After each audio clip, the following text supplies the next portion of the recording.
Señor presidente, ahora nuestro segmento, la libertad de expresión ya es de todos. Adelante, por favor.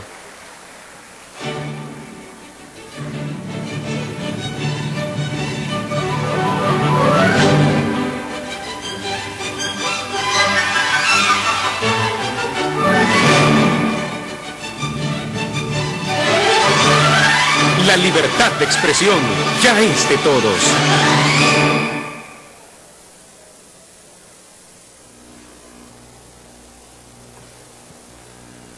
Vamos a empezar con una frase muy interesante. Escuchen bien.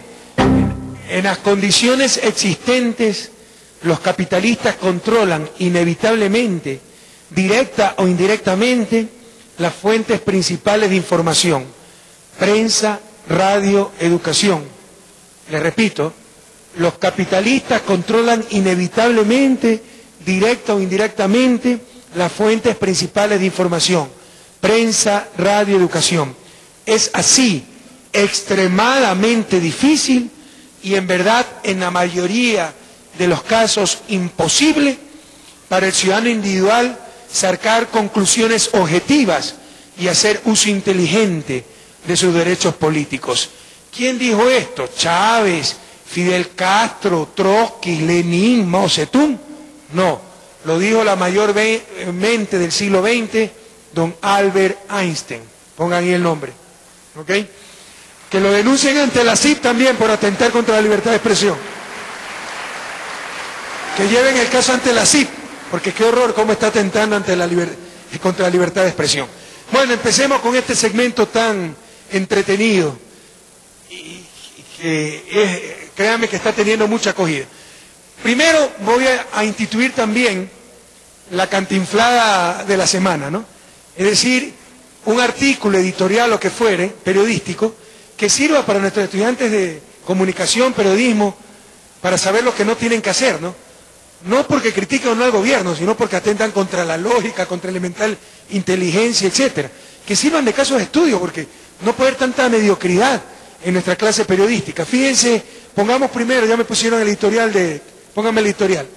La otra vez le saqué el editorial de don Pablo Ortiz, hermano de Jorge Ortiz, donde criticaba el uso del avión presidencial para una emergencia que se le presentó a la delegación de Chávez, pero acababa diciendo, y no es posible que se le preste a estos presidentes enemigos de su pueblo. O sea que el problema era que se le prestó a Chávez, ¿no? Si se le prestaba a Uribe o Obama, sí estaba bien. Bueno, pero veamos el editorial, pues me lo pusieron primerito y me lo cambiaron. Veamos la cantinflada del día. El editorial de Expreso, domingo 21 de junio del 2009, qué lástima que me lo pusieron muy pequeño y no lo vean. Critica, dice, veamos, fíjense la lógica brillante de este señor, la lógica brillante. Dice, veamos, creo que es Calderón el que escribió esto, ¿no? Reconoce que su hermano formó un holding bajo el paraguas de empresas de papel en Panamá, pero como se trata de un pariente suyo, grita a los cuatro vientos que no es algo ilegal. O sea, porque se trata de un pariente mío, he dicho que no es ilegal. Hasta ahora nadie ha dicho que es ilegal. Todo el mundo sostiene que es legal. Lo que hemos dicho es que atenta contra la fe pública y contra el espíritu de la ley, ¿verdad? Pero miren la mala fe, que como es un pariente mío, grito a los cuatro vientos que no es ilegal. Al tiempo que firma un decreto declarando ilegal esta práctica. Si no es ilegal lo que hizo su hermano, ¿por qué lo declara ilegal y lo reprocha? Entonces, para este genio, para este iluminado, lo que un decreto prohíbe significa que atentaba contra la ley. Pero fíjense esta barbaridad. O sea, si yo más tarde decreto que para contratar con el sector público se necesita que la empresa tenga 10 años de experiencia, de acuerdo a la lógica de este genio, significa que tener 2 años de experiencia era ilegal. ¿Sí está claro eso? Si yo más tarde decreto que en todos mis gabinetes, en todos los gabinetes e instituciones públicas, debe haber equidad de género, de acuerdo a la lógica de este iluminado, significa que haber tenido hombres era ilegal. ¿Sí se dan cuenta? ¿Sí se dan cuenta de la barbaridad? O sea, como yo decreto ahora, para evitar que se contrate con empresas de papel, decreto que no se puede contratar con empresas nacionales de propiedad de papel, este genio llega a la conclusión de que haber contratado con empresas de papel era ilegal. Señores, contratar con empresas de papel es ilegal. Yo lo encuentro ilegítimo, reprochable, pero no es ilegal. Y yo, vía decreto, puedo reglamentar de muchas formas la contratación pública. Pero para este genio, Reglamentar la contratación pública es reconocer que algo es ilegal. Por favor, hagan un estudio de casos de estos para que sepan nuestros estudiantes de periodismo lo que no se debe hacer y no escriban tonterías. ¿Ok? Ahora, si todo esto es al menos reprochable, sigue por acá, como dice el presidente, pero no ilegal, ¿por qué firma un decreto declarando ilegal esta práctica, obligando ahora sí a que los contratistas con el Estado revelen su nombre y prohibiendo que se firmen contratos con empresas de papel? Insiste, señores, un decreto no es que declare ilegal algo. Yo no puedo legislar. Solo un juez puede declarar ilegal algo. Y solo la Asamblea puede legislar. Yo puedo reglamentar, normar la contratación pública como he hecho en este caso, lo cual no significa declarar ilegal algo. ¿Sí me explico? Puede ser legal empresas propiedad de empresas de papeles extranjeros, pero yo puedo reglamentar que con esa clase de empresas no contrate el Estado.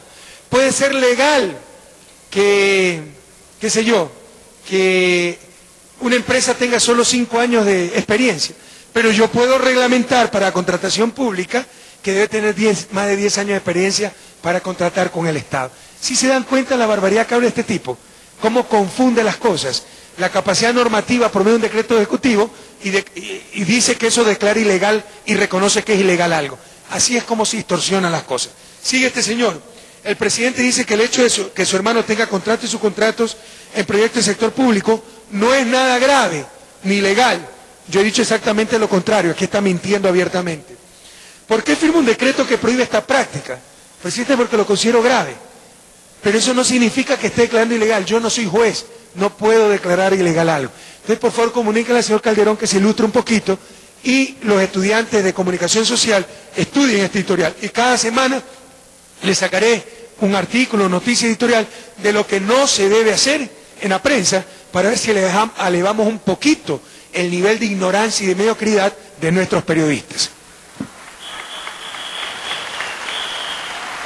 Corrijo, me equivoqué, manejé bien a castellano. Si bajamos un poquito el nivel de ignorancia y mediocridad de nuestros periodistas. Sigamos.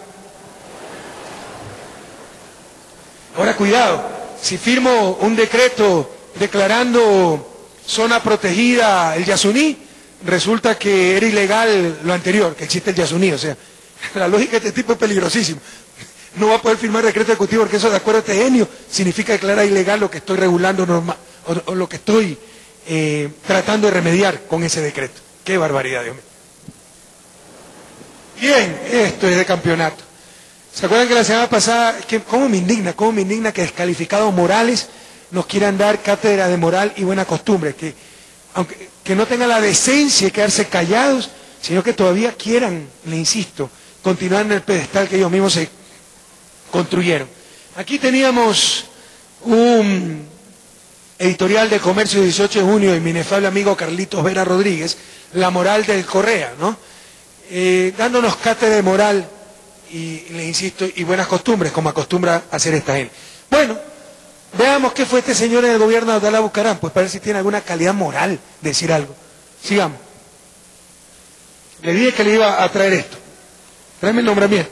Aquí está nombrado por el ministro de Finanzas de Abdalá Bucaram, economista Pablo Concha Lederberger. Esto es 2 de septiembre de 1996. Abdalá había asumido el mando el 10 de agosto de 1996. ¿Y qué lo nombran? Coordinador de comunicación de la presidencia, comunicador social del ministerio tanto, algo, tampoco de su profesión, porque no es profesional, pero algo de su oficio, no. Lo nombran por disposición del señor presidente constitucional de la República, abogado Abdalá Bucaram. ¿Sí leen o no leen? Sí podemos leer, qué pena, se lo leo yo. Designar al señor Carlos Vera para el cargo de director ejecutivo alterno